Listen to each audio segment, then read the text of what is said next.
Je propose maintenant qu'on passe à un des plats de résistance de notre séance du conseil municipal, qui est l'adoption du budget primitif pour la ville. Donc, je vais introduire rapidement en fait ce budget. Après, je laisserai bien évidemment Jean-Michel Sakidis faire la présentation. Il commence à en avoir l'habitude. Je voulais juste en fait dérouler juste ce slide-ci pour rappeler les objectifs qui ont prévalu et les priorités en fait qui ont prévalu à l'établissement de ce budget, ainsi que les orientations financières dont nous avons déjà débattu, je vous le rappelle, en débat d'orientation budgétaire au mois de janvier dernier. Il y a un chapeau en fait qui précise que c'est notre credo en quelque sorte, hein, si on peut utiliser ce terme. La plupart des viroflésiens aiment leur ville et la ville doit leur offrir les conditions propices à leur faire aimer davantage. Et d'ailleurs, ce n'est pas très difficile de leur faire aimer davantage, vu le nombre de personnes qui cherchent à changer de logement à l'intérieur de Viroflay, ce qui pose problème d'ailleurs en fait pour la plupart du temps trouver des logements. Dans les différentes priorités, évidemment, vous le savez tous, nous souhaitons poursuivre la mise en œuvre des grands projets d'investissement de la ville, et ils sont nombreux. En thème environnemental, nous poursuivons notre politique énergétique et environnementale, notamment en le renforçant sur tous les projets publics. Dans le domaine social, nous souhaitons pouvoir aussi répondre aux potentiels besoins d'aide liés à la situation sanitaire, économique, et je rajouterai, puisque ce slide avait été fait il y a quelques 2 semaines, je rajouterai le fait qu'il n'est pas exclu que durant l'année 2022, nous ayons besoin d'apporter une aide substantielle ou peu, ou en tout cas significative, certainement à des réfugiés ukrainiens qui pourraient arriver sur la ville de Viroflay. Il y en a déjà qui sont arrivés sur la ville, d'autres vont arriver ce week-end. Et donc, ce qui fait que le CCAS sera certainement sollicité en complément de dispositifs instaurés au niveau national par le gouvernement et répercutés par les préfectures. En termes de santé, il y a aussi en fait dans le budget des éléments qui consistent à conforter l'offre de soins à la population. Il y avait un article d'ailleurs aujourd'hui, je crois, dans le Parisien, précisant que l'Île-de-France devenait pratiquement la première région, enfin la région la plus importante à être désert médical, ce qui fait que nous devons absolument poursuivre notre effort sur l'offre de soins à la population. Un autre point qui a fait partie de nos objectifs et priorités, c'est donc de poursuivre la pérennisation de notre police municipale et sa professionnalisation. C'est un point essentiel, le travail de sécurité. Et sur le commerce local, nous continuons à travailler sur le développement de toute l'attractivité commerciale et puis tout ce qui accompagne en fait l'attractivité commerciale de la ville et donc le business des commerçants. Je dis business, ce n'est pas péjoratif, toute l'activité des commerçants. Et pour tout cela, en fait, les orientations financières, nous continuons à ne pas augmenter le taux de taxe foncière, donc qui est le même depuis 2010, hormis l'année dernière où nous avons intégré la taxe foncière du département avec la suite de certaines réformes. Nous poursuivons la stabilité des tarifs et des taux d'effort pour les services à la population. Donc, c'est un point important et nous recherchons toujours des économies de fonctionnement. Et puis après, pour tous les investissements, on cherche à contracter nos financements, évidemment, au fur et à mesure des besoins de nos programmes d'investissement et de trouver toute subvention possible pour les financer. Voilà un peu sur les quelques priorités objectifs. Et donc, je vais proposer à Jean-Michel Sakidis de développer ce budget sans rentrer dans la maquette proprement parler du budget qui est assez complexe à comprendre ou à évoquer en public, mais en travaillant sur la synthèse de ce budget dont une grande partie en fait, des éléments ont déjà été énoncés lors du débat d'orientation budgétaire. Monsieur Sakidis, maire adjoint en finances, vous avez la parole. Monsieur le maire et vous tous, mes chers collègues, donc cette proposition de budget pour 2022, comme il a été indiqué en introduction, fait suite évidemment au débat d'orientation budgétaire et depuis lors, il y a un certain nombre d'événements que vous connaissez qui se sont produits au niveau international, dont certains ont eu une influence sur notre construction budgétaire. On va en parler un petit peu plus tard en présentant les chiffres, mais essentiellement, 3-4 choses donc, que je vais développer par des chiffres juste après. D'abord, vous l'avez tous entendu, une potentielle flambée des prix de l'énergie, en plus de ce qui est déjà latent, qu'on ne voit pas encore du fait de dispositions annulant par des chèques l'impact de l'augmentation de l'énergie, mais nous nous sommes impactés, on va y revenir. Également, un changement qui touche aux denrées alimentaires. Vous verrez les chiffres tout à l'heure. Le renforcement de certains risques, notamment les risques cyber, les risques de piratage informatique, qui ont des impacts aussi budgétaires. Tout le monde a à l'esprit un certain nombre de blocages d'hôpitaux ou d'autres collectivités qui sont retrouvés paralysés, pris en otage à devoir payer des rançons à des pirates informatiques. Donc, on a anticipé ce genre de risque dans nos budgets actualisés depuis le DEB. Quand même une mini bonne nouvelle, la quasi-fin des restrictions liées au Covid, qui nous libère un petit peu aussi budgétairement, je vous montrerai ça. Donc, c'est sur ces bases-là, en fait, que le tableau qui vous est présenté a été construit. Vous y retrouvez un certain nombre de chiffres qu'on avait déjà croisés au moment du débat d'orientation budgétaire. Je les ai notés pour mémoire et pour vous les rappeler. Là où nous avions 21,8 de dépenses de fonctionnement, nous atterrissons dans ce projet de budget à 22 millions, donc très proche. Là où, à droite, en recettes, nous avions 23,9, nous sommes à 24, donc là encore très très proche. Là où il y a des grandes différences, c'est dans la partie inférieure de l'écran, où vous voyez des chiffres à hauteur de 14 millions en dépenses totales. Nous avions 10,1 au moment du DOB, si vous vous souvenez. Et puis également en recettes d'investissement, où vous voyez 12 millions. Nous avions un chiffre qui était de 4,3 millions lors du DOB.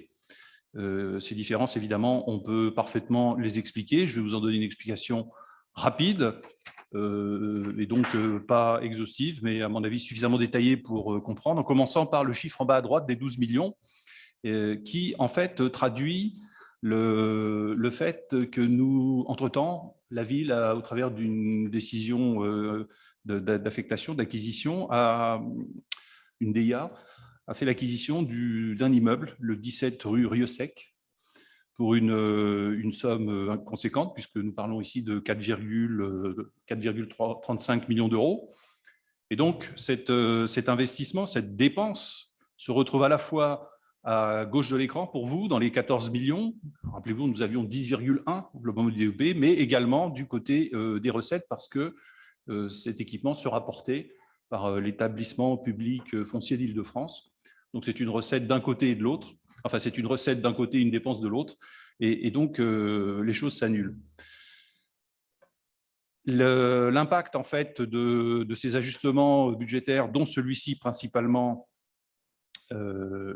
plus quelques autres, comme la diminution d'environ 700 000 euros du contrat d'APCP pour la réhabilitation du gymnase des Prés-aux-Bois, que nous verrons un petit peu plus tard, c'est la délibération juste après, vient donc modifier ces chiffres-là, plus un ensemble de petits ajustements de dépenses qui, depuis 2 mois, se sont affinés pour, au final, converger vers un projet de budget qui est le plus fidèle possible à la réalité telle que nous la connaissons aujourd'hui.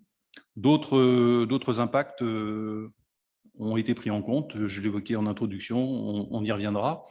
Ce qu'il faut retenir, c'est que les chiffres qui vous sont présentés, en comparaison à la façon dont les choses étaient formalisées lors du DOB, n'intègre pas, ici au cas particulier, ce qu'on appelle les dépenses d'ordre, qui sont toujours un petit peu, confuses pour tout le monde, puisque ce sont des dépenses dites à caractère technique, c'est-à-dire en clair qui ne donnent lieu ni à un encaissement ni à un décaissement. Et donc, dans cette façon de présenter les choses, on a exclu ces dépenses d'ordre, puisqu'elles n'ont pas de lien direct et bijectif, en tous les cas, avec des orientations ou des choix qui pourraient être faits. Donc, de ces modifications viennent aussi un certain nombre d'effets, comme par exemple, lors de l'acquisition de l'immeuble que j'évoquais rue Rieussec, un coût de frais d'agence, qui là aussi sera récupéré en recettes lors de la cession. Voilà, un ensemble de petites choses de cette nature qui procèdent finalement de la construction de ce projet de budget qui vous est présenté, mais toujours dans un contexte marqué par l'incertitude. Je pense que je ne le mentionnerai plus, ça, parce que ça fait 10 ans que je dis toujours qu'on est dans l'incertitude. Donc ça devient une forme de nouvelle normalité. J'ai l'impression que c'est peut-être plus la peine de le rappeler à chaque fois. C'est ainsi dorénavant, quoi. Il y a quelques points saillants en fait parmi ces incertitudes. Monsieur Elmer en a évoqué une qui est de l'aspect social. Alors j'ai pris quelques chiffres. L'aspect social qui touche en fait aux activités de la ville au travers du CCAS montre en fait budgétairement une claire augmentation de 23% des appels en budget en quelque sorte du CCAS depuis 2019. Donc c'est une augmentation significative de 23%, mais encore heureusement aujourd'hui tout à fait soutenable budgétairement et même offrant des capacités d'aller plus loin si besoin en était, compte tenu de la situation que nous connaissons. Donc, j'ai noté quelques chiffres pour vous donner un petit peu les métriques.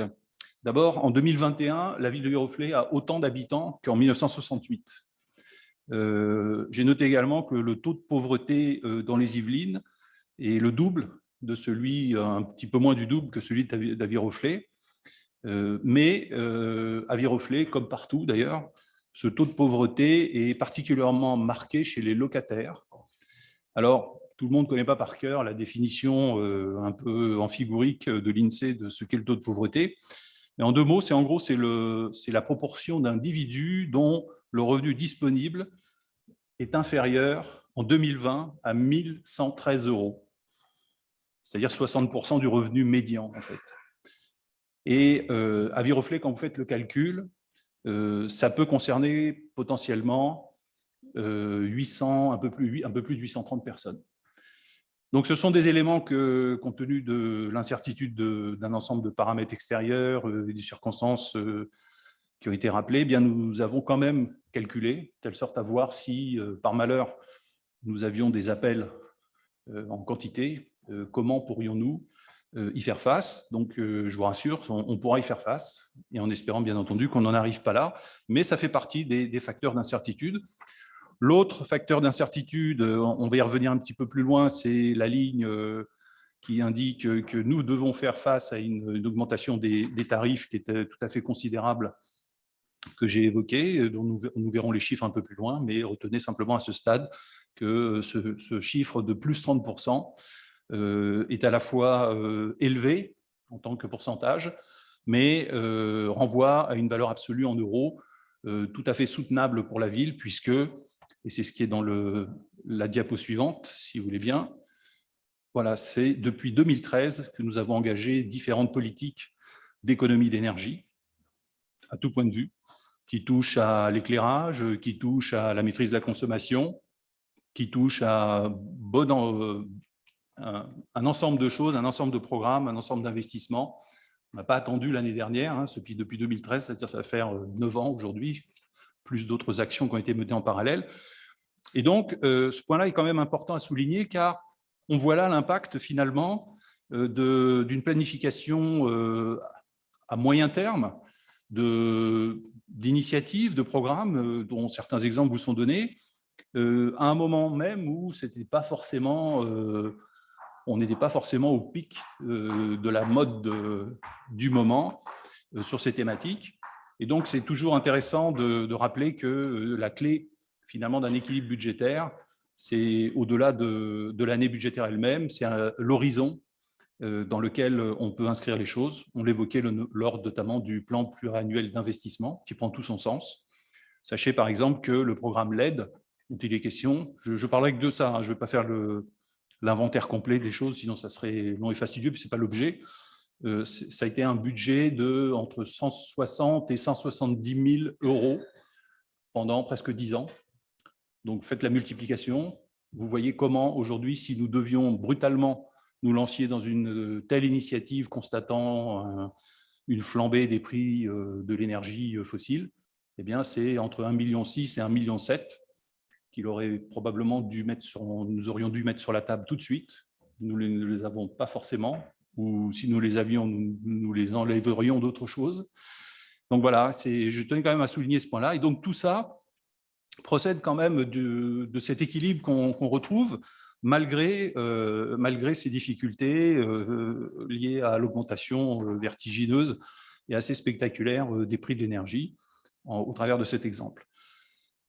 Donc, ce budget de fonctionnement évoqué lors de la première diapo vous est rappelé là avec plus de détails dans la deuxième colonne, troisième colonne en partant de la gauche, donc avec pour titre BP 2022, où vous retrouvez le détail des chiffres, à la fois constitutifs des recettes totales, et vous retrouvez ce chiffre de 24 027 évoqué précédemment dans la diapo de synthèse, et en bas, le total des dépenses qui est rappelé.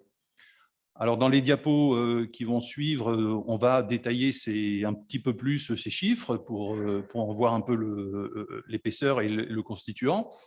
Mais sachez quand même que ce que vous voyez là s'appuie sur un certain nombre d'hypothèses, hypothèses dont, évidemment, pour certaines d'entre elles, nous ne sommes pas certains, touchant en particulier les recettes, puisque nous avons posé l'hypothèse, mais qui n'est pas déraisonnable, qu'il y aurait une fin prochaine d'un certain nombre de restrictions liées au Covid, comme je l'évoquais, qui impactent à la fois la fréquentation, la restauration scolaire, le périscolaire, qui peut impacter aussi les prestations de petite enfance, les prestations culturelles. Voilà, tout un ensemble de choses sur le plan scolaire, les dispositions liées au non-brassage des élèves, c'est-à-dire des classes à faible effectif. Alors vous me direz quel rapport avec le budget, quel rapport avec le Covid? Eh bien, parce que toutes ces choses-là impliquent pour nous de devoir mettre en œuvre beaucoup plus de personnel, puisque la jauge, comme on dit, officielle pour s'occuper essentiellement donc, de ces enfants ou les surveiller, évidemment, la maille est beaucoup plus fine, puisqu'il y a des groupes obligatoirement plus faibles en nombre. Donc, nous avons posé cette hypothèse, qui n'était pas une hypothèse déraisonnable, hein, je pense, hein, à ce stade des choses. Mais voilà, donc si d'aventure, en cours de route, un certain nombre de choses changeaient, nous serions amenés à reconsidérer ces hypothèses-là et surtout leur impact. Mais en l'état, c'est ainsi. Également, la grande nouveauté, mais je crois que je l'avais déjà évoqué lors du débat d'orientation budgétaire, c'est l'intégration des coûts liés à l'exploitation du centre aquatique des Berthizettes, qui donc là sera sur une année pleine, du 1er janvier au 31 décembre, contrairement à l'année dernière où la mise en service avait été en gros à mi-année, si je me souviens bien, et donc avec un impact sur les coûts que la ville supporte de moindre importance. Donc nous l'avons pris également en compte. Et puis je l'évoquais, les coûts de l'énergie qui ont un impact d'environ 150 000 euros, plus 150 000 euros, donc de dépenses à notre charge supplémentaires par rapport au débat d'orientation budgétaire que j'évoquais précédemment, mais cela est pris en compte. Donc, nous allons voir maintenant un petit peu plus le détail constitutif de ces grands chiffres que vous voyez dans le tableau précédent, à commencer par la masse salariale, les frais de personnel qui vous sont donc présentés, avec la classification que vous retrouvez horizontalement. Et comme je rappelle à chaque fois, ce n'est pas une erreur de numérotation. On n'a pas oublié le numéro 7. Simplement, c'est cadré. Les numéros et les fonctions, que ce soit police, culture, sport, action sociale, ce que vous voulez, ont des numéros attribués obligatoires. la fonction 7 étant la fonction logement. Nous n'avons pas de fonction logement à proprement parler directement, donc ça n'est pas une erreur, je le rappelle chaque année, et voilà. Pour ceux qui n'auraient pas jusqu'à présent eu l'occasion d'entendre l'explication de cette légende horizontale. Et donc, vous voyez ici les masses salariales. Je me suis livré à un petit calcul qui est quel est le poids en pourcentage de ces différentes colonnes sur la masse totale. Et on voit clairement, alors évidemment, c'est en proportion de ce que vous voyez, bien évidemment, mais pour ceux qui s'en souviennent encore, eh bien, on avait présenté lors du DOB les pourcentages en termes de nombre de personnel. Et on voit là un certain nombre de choses intéressantes. Alors, je ne vais pas les répéter ici, puisque l'objet n'est pas de refaire le DOB, mais je vous invite, si vous en avez l'envie et le loisir, de refaire ce calcul de votre côté. Vous verrez qu'il y a de très fortes disparités qui sont liées à des aspects de technicité, qui sont liés à des aspects d'orientation. Juste un exemple pour illustrer, là où la fonction, par exemple, technique, pèse 13,4% de la masse salariale en termes de nombre de personnes, on est à plus de 30%. Donc, voilà, je cite que cet exemple-là, non pas pour le stigmatiser, qu'on s'entende bien, mais simplement pour noter que il y a les deux versants finalement d'une même pièce, où d'un côté il y a une masse salariale et de l'autre côté, et avant tout, il y a des gens. Et donc, c'est la combinaison de ces choses-là qui fait que la machine tourne. Donc, vous en avez le détail. J'ai donné les principales hypothèses qui sous-tendent en fait ce budget, ces dépenses, d'autres touchés à d'autres points. On va y revenir un petit peu plus tard. Et on peut poursuivre à ce moment-là par les dépenses de fonctionnement, dont notamment les charges à caractère général qui vous sont présentées, où là, vous voyez clairement dans la colonne des écarts la mesure finalement de l'impact, en particulier d'un certain nombre de facteurs exogènes que je précisais. J'attire votre attention en partant du bas dans la colonne écart, en remontant de 4-5 lignes, vous voyez un 150 600 €. C'est l'impact en fait de l'augmentation des coûts énergétiques de 31% que j'évoquais. Le budget total que ça représente, on est sur 633 000 €, donc à comparer aux 482 500. Mais rappelez-vous ce dont je vous parlais il y a quelques instants, évoquant ce que nous faisons depuis 2013 en matière de frugalité énergétique. Nous aurions infiniment plus à supporter de surcoûts si aujourd'hui nous n'avions pas le bénéfice construit depuis presque 10 ans, notamment sur, comme je l'indiquais, sur le passage en LED, mais pas seulement. Il y a beaucoup d'autres initiatives qui sont liées au remplacement d'équipements de chauffage, qui est un très gros poste de consommation, évidemment, par des chaudières beaucoup plus modernes, beaucoup plus efficaces. Voilà, un programme d'investissement constant qui fait qu'aujourd'hui, malgré les plus 31%, qui représentent 150 000 €, eh bien, moi je sais que c'est à la mode de présenter comme ça, les choses comme ça, bien que j'aime pas trop ça, mais que de dire si nous n'avions pas fait ça, ça serait beaucoup plus grave. Voilà. C'est très à la mode, je le reprends, mais du bout des doigts quand même. Alors, pour vous donner quand même une idée un petit peu plus détaillée de ce poste-là, puisque c'est quand même un des gros postes, eh bien, la part d'électricité liée à nos voiries sur 2022 est de l'ordre de 78 000 €. Et puis, pour tout ce qui touche les bâtiments publics, à la fois gaz et électricité, c'est 549 000, c'est-à-dire le reste, en arrondissant un petit peu les chiffres, bien sûr. Alors, je m'attardais juste quelques secondes sur ce point-là, donc je l'ai mentionné. Il y a d'autres postes qui ont évolué, on les voit, je les ai marqués, comme par exemple l'alimentation que j'évoquais. Vous voyez que là, dans ce projet de budget, nous avons un poste alimentation qui est à peu près à mi-tableau, à 641 870, en augmentation de 2% par rapport à 2021. On entend déjà et on a déjà des retours de plusieurs de nos fournisseurs de denrées alimentaires qui nous demandent instamment de rediscuter les prix. et à la fois sur la base des contrats qui nous lient à ces fournisseurs, mais au-delà, plusieurs d'entre eux tirent déjà la sonnette d'alarme en disant il va falloir qu'on trouve des solutions. Donc, il va falloir qu'on trouve des solutions. On ne les a pas encore, mais budgétairement, à ce stade des choses, nous n'avions pas pris en compte, mais on verra, peut-être que les choses vont s'arranger. En tous les cas, l'impact potentiel des événements internationaux sur les coûts d'alimentation, ce qu'on entend déjà beaucoup se profiler dans la bouche de nombre d'économistes en particulier. Donc ça va être un poste à surveiller. On a également une augmentation de 38 600 € pour les contrats de nettoyage des locaux. Donc, c'est à peu près dans le premier 25% du tableau en partant du haut, 38 600, donc une augmentation de 7%. Alors, cette augmentation tient là, par contre, de surcroît finalement de prestations qui touchent à un petit peu des habitudes qui se sont installées après les épisodes Covid. Donc qui inclut plus d'interventions, plus de nettoyage, de lavage humide, comme on dit, de façon plus fréquente, et puis une rotation de la fourniture de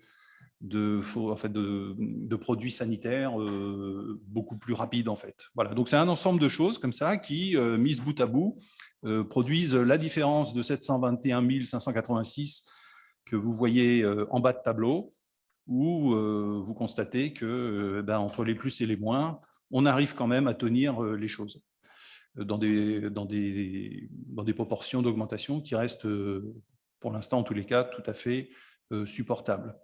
Maintenant, en un mot, c'est quand même sur fond d'une forte incertitude, puisque là encore, sur le poste fluide énergie, qui est quand même le plus fragile, on a des éléments extérieurs qui peuvent venir nous impacter très sérieusement.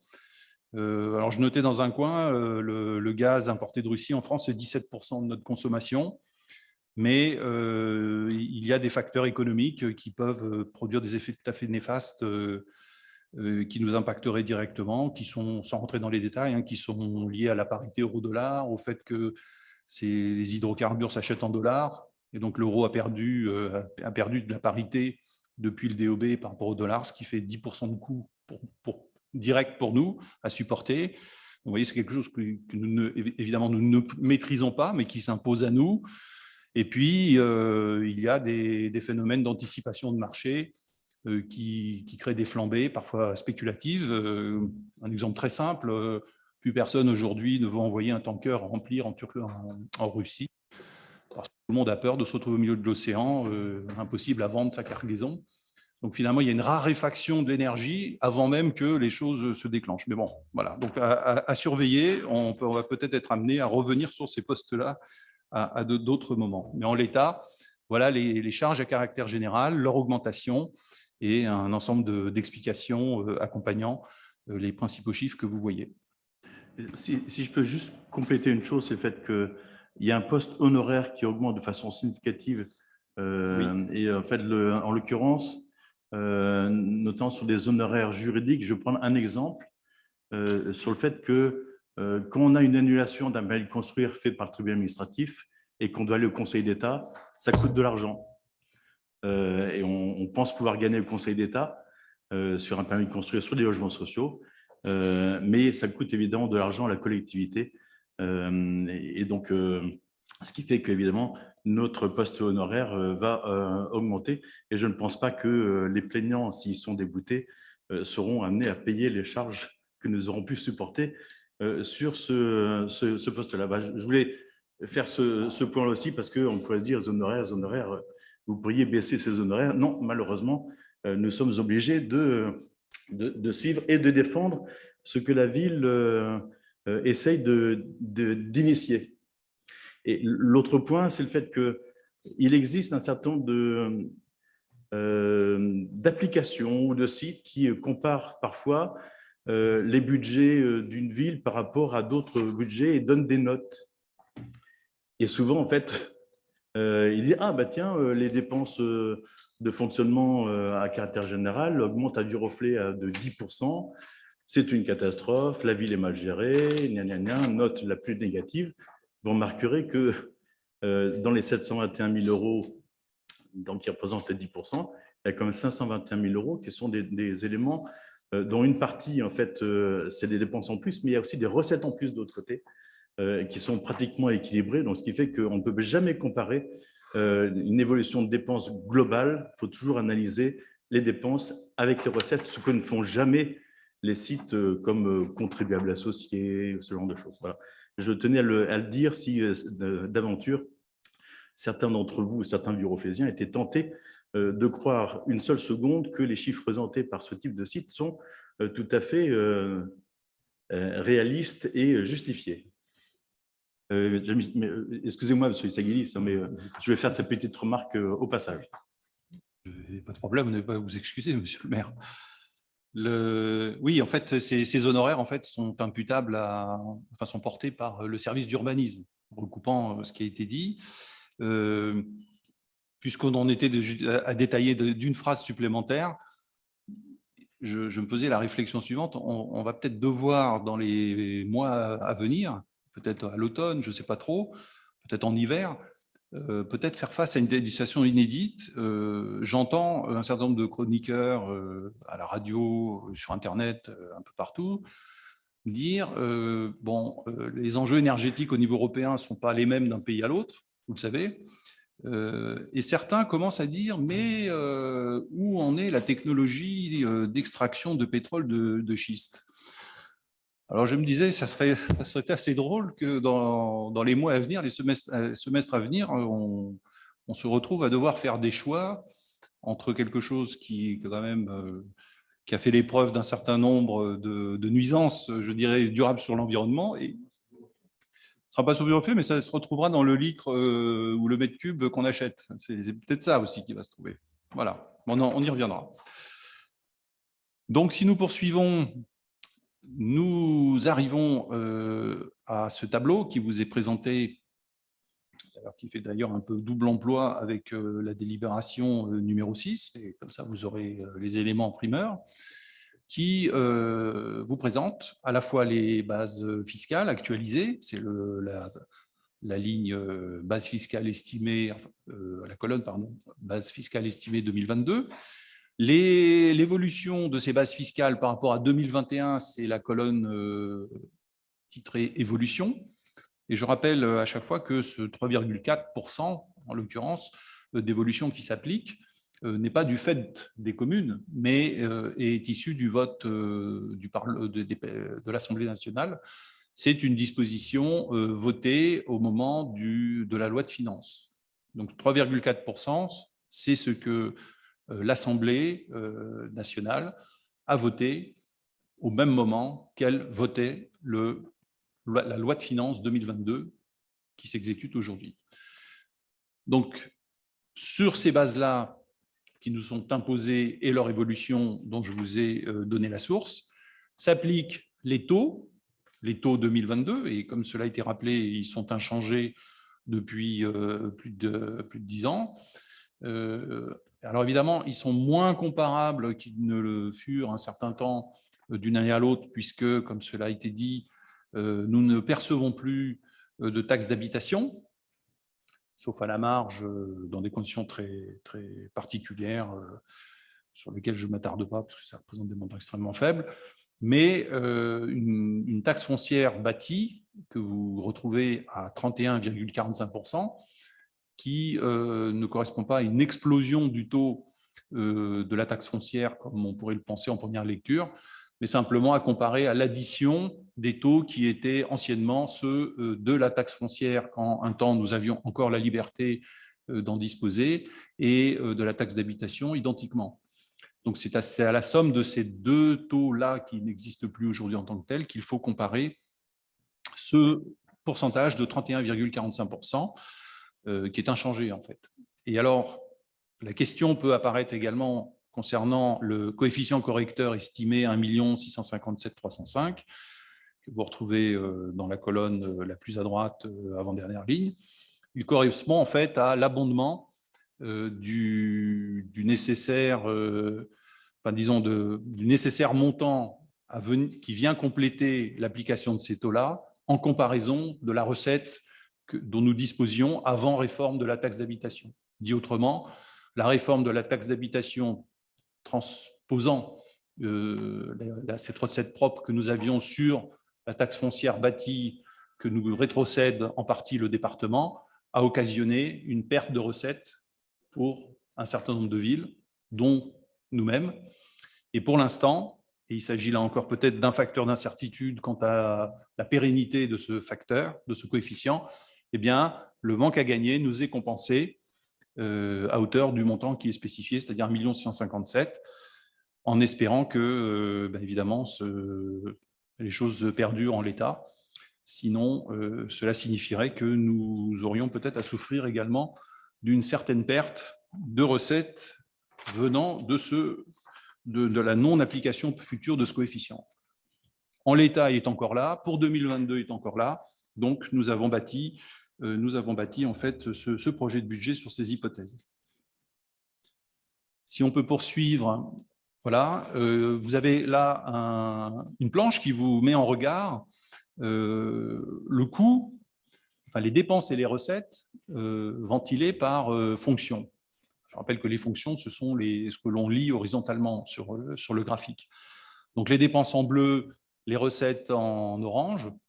Donc on voit immédiatement que la mission d'une collectivité n'est pas du tout d'être à la fois génératrice de profit, mais ni non plus d'ailleurs d'être à l'équilibre financier département par département ou fonction par fonction. C'est juste pas possible. Et puis de toute façon, c'est l'esprit même de ce qu'on définit comme étant l'intérêt général.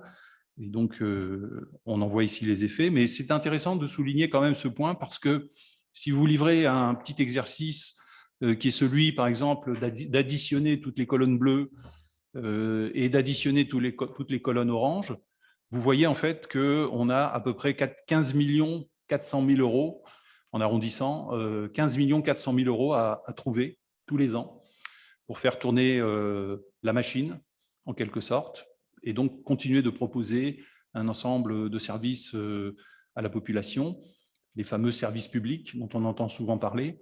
Et donc, 15 400 000 euros, rappelez-vous, c'est en grande partie grâce aux 11 500 000 euros d'impôts et taxes évoqués lors des slides précédents que nous compensons une très grande partie de ces 15 millions, le reste provenant de différentes sources qui sont les services tarifés que j'évoquais et puis voilà, d'autres sources de revenus que nous avons vu passer dans le tableau précédent qui sont de moindre importance. Toutes ces recettes et ces dépenses complémentaires de ce que l'on voit là sont ce que l'on appelle des dépenses et des recettes d'ordre qui sont par nature non ventilables. Je le précise car souvent on a des demandes qui sont « Ah oui, mais quel est le coût analytique quand quelqu'un tourne une poignée de porte dans une école au 2e étage, porte de gauche ?» Mais on ne sait pas le modéliser, ça, puisque un certain nombre de recettes, comme je le disais, ne sont pas ventilables, elles ne sont pas fléchées. Donc voilà, le plus précis qu'on puisse avoir en matière analytique, pour donner quand même une idée des ordres de grandeur qui pilotent le fonctionnement du DEB, c'est ce que vous avez devant vous. Si on passe à l'investissement, identiquement au tableau précédent qui présentait les coûts, les recettes et les dépenses de fonctionnement, nous présentons ici la section d'investissement et sa synthèse, où vous retrouvez en avant-dernière colonne, en partant de droite, le BP 2022, donc le budget primitif qui est proposé.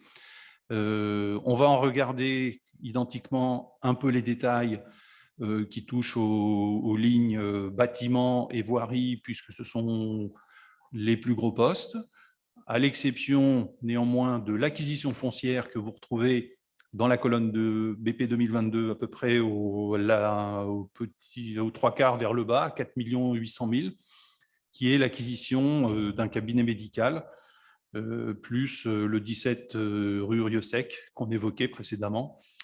Et donc, on poursuit. Je rappelle qu'en 2019, si je me souviens bien, je parle sous le contrôle de mon voisin, merci, nous avions déjà fait, nous, collectivités, l'acquisition d'un cabinet médical en ville, sur l'avenue. Voilà, là, on continue vers une deuxième acquisition. Donc, c'est intéressant quand même de noter qu'on peut, grâce à des marges de manœuvre, quand même suppléer un certain nombre de carences en matière notamment de désertification médicale qui était évoquée par Monsieur le maire. Donc, moi, j'apprends avec surprise que l'Île-de-France serait particulièrement concernée. Et c'est vrai qu'il y a une très forte densité de population comparée à d'autres régions. Et donc, ces 4,8 millions incluent ce cabinet médical, donc quartier Verdun.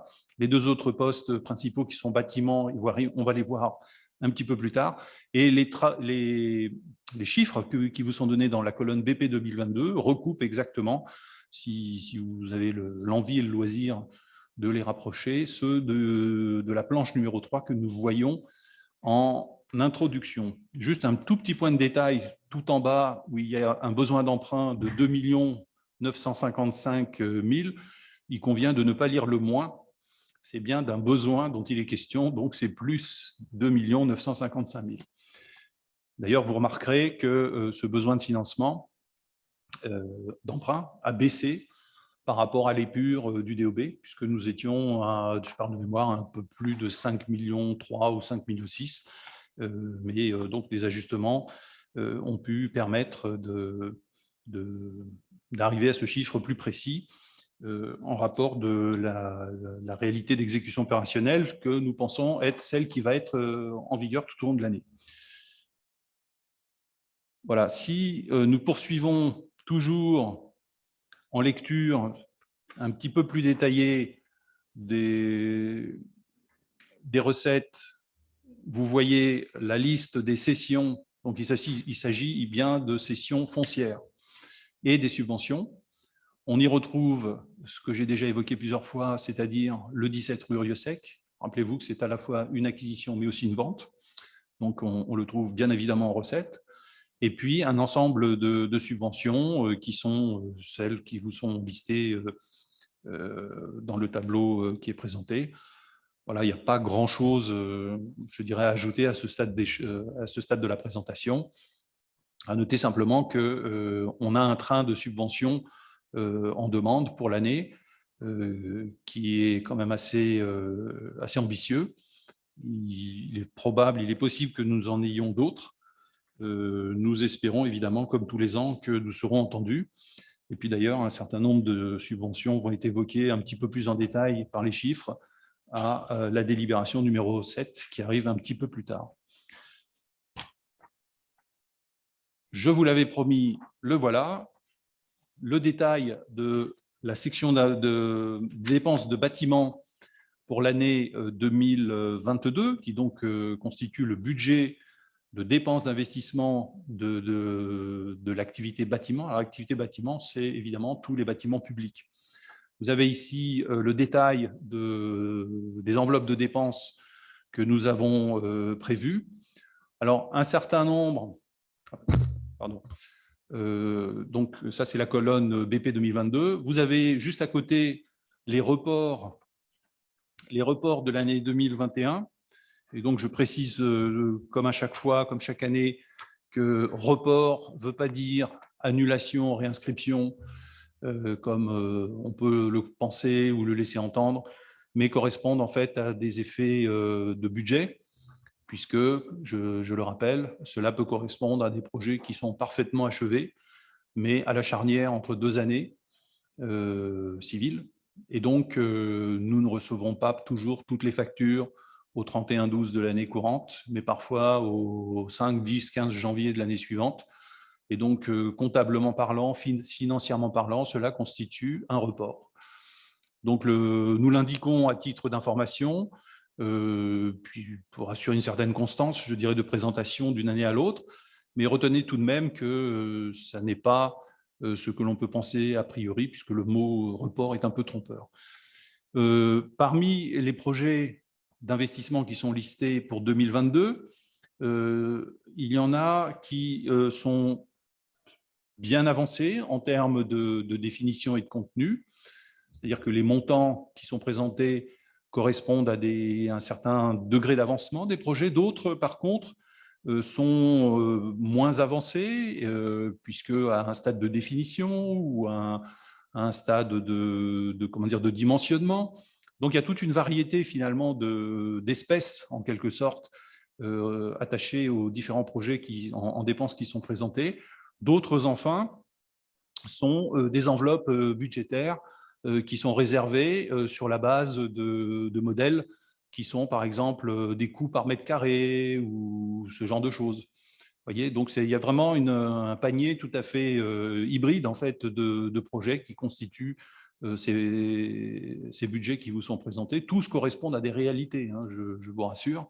Aucun de ces projets n'est fictif, bien entendu, mais avec des degrés, comme je l'indiquais, de maturité, de précision qui varient d'un projet à l'autre. Certains, pour ceux en tous les cas qui ne sont pas encore suffisamment ou complètement définis dans leur périmètre précis, eh bien, traduisent par le budget la volonté de faire et sont modélisés, comme je l'indiquais, par des méthodologies du secteur bâtiment au travers de coûts par mètre carré, comme ce genre de choses. Donc voilà, merci pour la partie bâtiment. Identiquement et en miroir, la section d'investissement voirie et la synthèse qui est attachée, avec là encore un détail qui vous est précisé, avec des travaux divers de sécurité et d'accessibilité dont vous voyez un montant assez important en termes de report, mais dont en termes de projet, qui en termes de projet représente 3 projets. Donc là encore, ne vous attachez pas au montant à proprement parler. Il ne signifie pas que nous n'avons fait ni tapis, ni travaux divers, ni accessibilité, rien de tout ça. C'est parce qu'il y a peu de projets à forte valeur et donc totalisant ce montant impressionnant qui semble comme ça attirer le regard. Revenant donc sur la colonne 2022, je rappelle, c'est rappelé en bas, que nous sommes toujours en augmentation en 2022 d'investissement en voirie par rapport à l'année BP 2021, puisque le chiffre vous est rappelé, 3 318 160 l'année dernière, 4 045 450 cette année. Donc, nous traduisons là le fait qu'on peut à la fois tenir ses finances, tenir les taux d'imposition les plus stables possibles, c'est-à-dire ne pas beaucoup trop, en tous les cas, profiter de la richesse que créent les viroflésiens en les taxant plus que nécessaire, sans pour autant se retrouver à devoir affaler les investissements. Il y a un certain nombre de villes qui ont pratiqué comme cela, c'est-à-dire au prix d'une stabilité une fausse stabilité fiscale, finalement, cesser d'entretenir voirie et ou bâtiments et ou ne plus offrir autant des services à nos concitoyens. Je dirais ça, c'est la facilité. Donc, je tenais, moi, à ce qu'on rappelle quand même que tous les ans, on a quand même un niveau moyen d'investissement qui est assez important. Et vous le voyez au travers de ce programme ambitieux de 2022. Pour finir, le rappel de la dette. Alors là, il y a eu un petit changement de présentation par rapport au DOB pardon, du mois de janvier, qui avait été présenté le mois de janvier, puisque les chiffres qui faisaient l'objet de la présentation en janvier en matière de dette étaient à horizon 31/12/2022. Là, nous sommes sur un horizon 01/01, comme vous le voyez, c'est-à-dire au 1er janvier. Donc, les montants qui vous sont présentés sont ceux à date. Et donc, pour ceux qui voudraient les mettre en comparaison de ceux que nous présentions au moment du DOB, eh bien, prenez en compte quand même cet élément. Les chiffres ne sont pas les mêmes parce que la durée n'est pas la même. Donc, il y a un caractère réglementaire-obligatoire, me dit-on, à présenter dorénavant les chiffres au 1er janvier. C'est ce que nous avons fait. Et donc, c'est plutôt à prendre en complément de ce que nous présentions lors du DOB. Comme ça, vous avez une vue au 1er janvier et une vue au 31/12 en vous référant au diapo du DOB précédent. Dernier mot à ce sujet, je rappelle que même si en 2022, nous voyons qu'il y a une grande stabilité en matière de dette, on a quand même construit, et là encore, je vous enverrai au plan pluriannuel d'investissement, sans rentrer dans les détails, une trajectoire d'emprunt qui va accompagner nos investissements très importants que vous connaissez sur les années à venir. qui va nous amener dès 2023, 2024 et 2025 à prendre en compte un certain nombre d'éléments d'ingénierie financière, je vais le dire ici, pour pouvoir matérialiser nos projets. Tout cela, et ce sera mon dernier mot, évidemment, modulo l'évolution d'éléments extérieurs que nous ne maîtrisons pas à notre niveau, qui ont certainement en tous les cas des influences sur ce que nous pourrons faire, comment et dans quelle mesure, tel que nous l'avons mesuré déjà entre le DOB et aujourd'hui.